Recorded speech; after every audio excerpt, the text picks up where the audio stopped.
மருத்துவ பொது நுழைவுத் தேர்வை ஒத்திவைக்கும் அவசர சட்டத்தை எதிர்த்து உச்சநீதிமன்றத்தில் வழக்கு தொடரப்பட்டுள்ளது. MBBS, BDS போன்ற இளநிலை மருத்துவ படிப்புகளுக்கு தேசிய பொது நுழைவுத் தேர்வின் மூலம் மாணவர் சேர்க்கை நடத்த உச்சநீதிமன்றம் உத்தரவிட்டிருந்தது.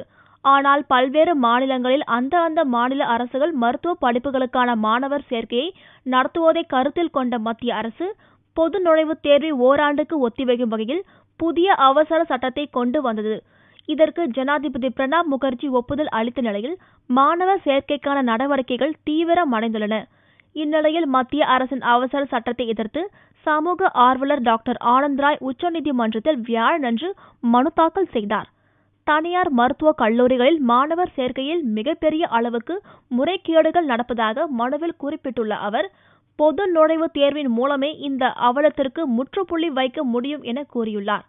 எனவே தேசிய பொது நுழைவுத் தேர்வை ஒத்திவைக்கும் அவசர சட்டத்தை ரத்து செய்ய வேண்டுமென ஆனந்த் ராய் வலியுறுத்தியுள்ளார். வியாபம் எனப்படும் மத்திய பிரதேச தொழிற்கல்வி வாரியம் நடத்திய மருத்துவ மாணவர் சேர்க்கையில் நடந்த மாபெரும் ஊழலை வெளிக்கொணர்ந்தவர் ஆனந்த் ராய் என்பது குறிப்பிடத்தக்கது.